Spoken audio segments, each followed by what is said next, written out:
तो कैसे हैं दोस्तों।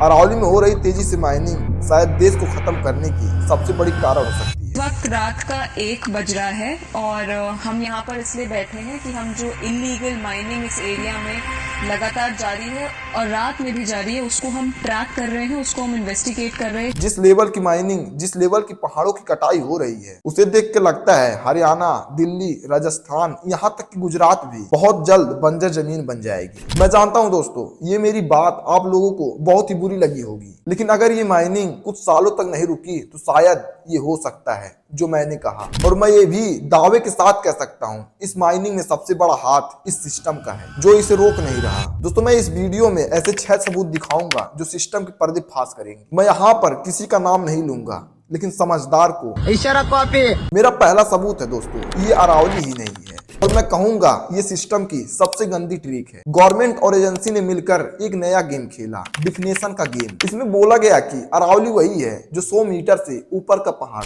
मतलब कोई पेड़, कोई पहाड़ अगर 100 मीटर से कम है तो पहाड़ ही नहीं है, वो पेड़ ही नहीं है। अब आप ही सोचिए दोस्तों, अरावली खुद एक ओल्ड इरोडेड माउंटेन रेंज है। वो शार्प है जो हिमालय जैसी नहीं होती, वो धीमी गति से बढ़ती है और उसकी हाइट लो होती है। पर डिफिनेशन में लिख दिया गया 100 मीटर से अगर कम है तो पहाड़ ही। मतलब दोस्तों, ऐसे 90% पहाड़ियां पेपर से गायब हो जाएंगी। अरावली में करीब 12,000 पहाड़ियां हैं, जिसमें से 1048 पहाड़ियां ऐसी हैं जो 100 मीटर से ऊपर की, और 11,033 पहाड़ियां जो 100 मीटर से कम की हैं। मतलब अगर माइनिंग नहीं रुकी तो 11,000 पहाड़ियां गायब हो जाएंगी। और इस डिफिनेशन के बाद कंपनीज तो मुस्कुरा रही हैं और मुस्कुराते हुए कह रही हैं, थैंक यू सरकार जी, मेरा तो बुलडोजर रेडी है। क्योंकि दोस्तों, जो काम पहले इलीगल था, जो काम पहले फॉरेस्ट और इन्वायरमेंट के खिलाफ था, आज उसे ही सिर्फ डिफिनेशन बदलने से लीगल बना दिया गया। और ये बात मैं नहीं कह रहा, ये फॉरेस्ट सर्वे ऑफ इंडिया खुद इन्वायरमेंट एक्सपर्ट कह रहे हैं कि डिफिनेशन बदली गई और उसका सीधा नुकसान हुआ अरावली को। अरावली का 90% हिस्सा लीगल प्रोटेक्शन से बाहर चला गया। मतलब जहां पहले जंगल माना जाता था, वहां सिर्फ लैंड लिख दिया गया। और दोस्तों, जब जंगल नहीं रहा तो माइनिंग रुकेगी। दोस्तों, ये रहा मेरा पहला सबूत कि कैसे सिस्टम ने डिफिनेशन करके इलीगल को लीगल बना दिया। और मेरा दूसरा सबूत है कैसे चालाकी से कानूनी कवर दिया गया। दोस्तों, एक सिंपल सवाल, अगर अरावली में माइनिंग और कंस्ट्रक्शन गलत है तो ये सब खुलेआम कैसे चल रहा है? तो इसका जवाब मैं दे दूं दोस्तों, ये सब चुपके से नहीं बल्कि कानून के कवर में हो रहा है। साल 2020 से लेकर 2025 तक करीब 27,693 से ज्यादा इलीगल माइनिंग अरावली में हुए, और इसमें कुछ केस पर ही FIR हुई, करीब 3,199 केस पर। तो मैं सिस्टम से पूछना चाहता हूँ, 24,000 से ज्यादा इलीगल माइनिंग वाले कहाँ गए? अरावली को तोड़ने के लिए किसी ने बुलडोजर से पहले कागज और फाइल का यूज किया। अरावली को कागज में ही फॉरेस्ट नहीं माना गया, लेकिन जमीन पर पहाड़ है, जंगल है, पेड़ है, पौधे हैं। लेकिन सरकारी रिकॉर्ड में लिख दिया गया ये रेवेन्यू लैंड है, प्राइवेट लैंड है। दोस्तों, ये रहा मेरा दूसरा प्रूफ कि कैसे सिस्टम ने अरावली को कागज में से ही गायब कर दिया। और मेरा तीसरा प्रूफ है कैसे इन्वायरमेंट और लॉ के दायरे को छोटा किया गया और कंपनीज को फायदा पहुंचाया गया। दोस्तों, यहाँ ये हुआ, इन्वायरमेंट लॉ को ऐसे डिफाइन किया गया कि अरावली का ज्यादा हिस्सा उसके दायरे में आया ही नहीं। फॉरेस्ट कंजर्वेशन एक्ट कहता है कि फॉरेस्ट लॉ वही लागू होता है जो ऑफिशियली रिकॉर्ड में फॉरेस्ट माना गया हो। और अरावली के केस में सिस्टम ने पहले ही तय कर दिया कि कौन सी पहाड़ी फॉरेस्ट है और कौन सी नहीं। इन्वायरमेंट मिनिस्ट्री के पैनल ने सुप्रीम कोर्ट के सामने एक नई डिफिनेशन रखी। इस डिफिनेशन के हिसाब से सिर्फ वही पहाड़ी अरावली मानी जाएगी जो अपने आसपास के ग्राउंड लेवल से 100 मीटर से ज्यादा ऊंची हो। सुनने में कितना अटपटा लगता है दोस्तों, लेकिन इसका असर बहुत बड़ा है। फॉरेस्ट सर्वे ऑफ इंडिया के अपने डाटा के मुताबिक सिर्फ 8 से 9% हिल्स ही इस 100 मीटर रूल में फिट बैठी हैं। मतलब 90% से ज्यादा अरावली पहाड़ियां लीगल डिफिनेशन से बाहर हो गई। पहाड़ जमीन पर वही रहा, जंगल वही रहा, लेकिन कागज में लिख दिया गया ये अरावली ही नहीं। और जब दोस्तों अरावली ही नहीं मानी गई तो फॉरेस्ट कंजर्वेशन एक्ट का सवाल ही खत्म। और यहीं से कंपनीज को फायदा मिला। जहां फॉरेस्ट लॉ नहीं लगा वहां फॉरेस्ट क्लियरेंस नहीं, इन्वायरमेंट अप्रूवल आसान हो गया और माइनिंग कंस्ट्रक्शन लीगली पॉसिबल हो गया। यानी इन्वायरमेंट लॉ को तोड़ने की जरूरत ही नहीं पड़ी, बस उसका एरिया इतना छोटा कर दिया कि कंपनीज उसके बाहर आ गई। दोस्तों, ये रहा मेरा तीसरा सबूत कि कैसे सिस्टम ने चालाकी से कंपनीज को फायदा पहुंचाया। और मेरा चौथा सबूत है रिकॉर्ड मैनिपुलेशन। दोस्तों, अरावली में असली जंगल को कैसे कागज की चालाकी से रेवेन्यू लैंड में बदल दिया जाता है वो देखना जरूरी। और ये कोई एक्सीडेंटल चीज नहीं है, ये सिस्टम का प्लेनेट खेल है। साल 1991 में सोहना गुड़गांव के अरावली एरिया का ही केस लीजिए। वहां के असली गैर मुमकिन पहाड़ जो कि लीगली प्रोटेक्टेड फॉरेस्ट लैंड था, उसको रिकॉर्ड में फार्म हाउस लैंड दिखाया गया।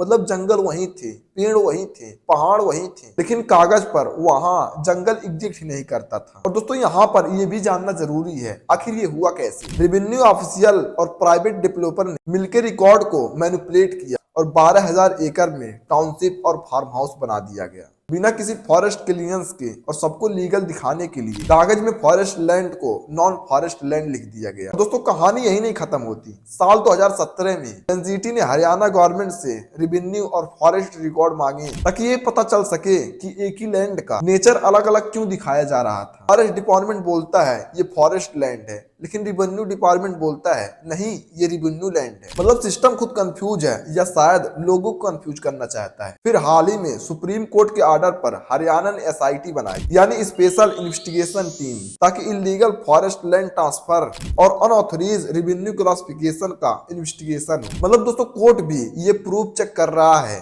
कि कागज में क्या लिखा है और ग्राउंड रियलिटी क्या। दोस्तों अगर सिस्टम सही होता तो कोर्ट को इतना इंटरवेंशन नहीं करना पड़ता। और एक्सपर्ट कहते हैं ये एक आध बार का केस नहीं है, ये एक पैटर्न है जो सालों से रिकॉर्ड हो रहा है। और रेवेन्यू रिकॉर्ड को इसी तरह से मॉडिफाई किया जाता है कि जंगल का असल वजूद ही कागज से गायब कर दिया जाए। और दोस्तों इसी तरह अरावली को धीरे धीरे लूटने का प्लान चल रहा है। पहले रिकॉर्ड बदलो, फिर माइनिंग करो, फिर कंस्ट्रक्शन, तो अंत में बोलो कि डेवलपमेंट हो रहा है। दोस्तों ये रहा मेरा चौथा सबूत, कैसे ये सब सिस्टम में नए नहीं बल्कि पुराने हैं और कई सालों से होते आ रहे हैं। और मेरा पांचवा सबूत है मॉनिटरिंग और इन्फोर्समेंट का फेलियर। दोस्तों अब जरा ध्यान से सुनिए, क्योंकि यहाँ सिर्फ बात पहाड़ की नहीं बल्कि पूरे सिस्टम की हो रही है। अरावली को बचाने के लिए कानून भी है, सुप्रीम कोर्ट के ऑर्डर भी है और एनजीटी के डायरेक्शन भी है। और हरियाणा, राजस्थान, दिल्ली तीनों जगह माइनिंग पे क्लियर बैन लगा है। पर दोस्तों सवाल ये है, अगर सब कुछ लिखा हुआ है तो अरावली कट कैसे रही। दोस्तों यहीं से शुरू होता है मॉनिटरिंग और इन्फोर्समेंट का फेलियर। दोस्तों मॉनिटरिंग का मतलब होता है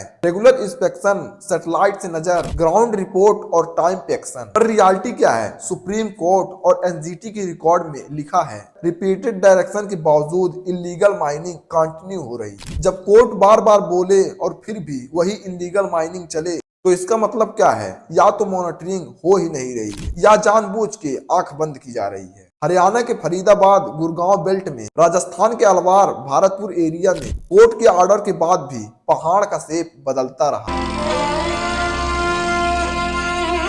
छाया से डर रहे हैं बस, बिल्कुल की। और ये एक दिन का काम नहीं है दोस्तों, ये सालों का काम है। अगर मॉनिटरिंग सही से होती तो ये पहले ही पकड़े जाते। पर यहाँ क्या होता है, लीगल माइनिंग होती है, कभी कभी रेड पड़ती है और सिर्फ 25,000 या 50,000 या फिर 1 लाख का फाइन मारकर छोड़ देते हैं। दोस्तों ये रहा मेरा पांचवा सबूत कि कैसे मॉनिटरिंग ना करते हुए माइनिंग करवाया गया। और दोस्तों मेरा छठा सबूत है इलीगल माइनिंग पे सॉफ्ट एक्शन। दोस्तों इसमें मैं ये नहीं कहूंगा कि सिस्टम कुछ करता ही नहीं, सिस्टम करता है। माइनिंग पकड़ी जाती है, ट्रक पकड़े जाते हैं, एफआईआर भी होते हैं। पर सवाल ये है क्या जो एक्शन होता है वो इलीगली माइनिंग को रोकने के लिए काफी है। दोस्तों हरियाणा के अरावली इलाके का ही एग्जांपल ले लीजिए। गवर्नमेंट ने खुद एनजीटी को बताया कि 6 सालों में इलीगल माइनिंग की 582 कंप्लेन आई।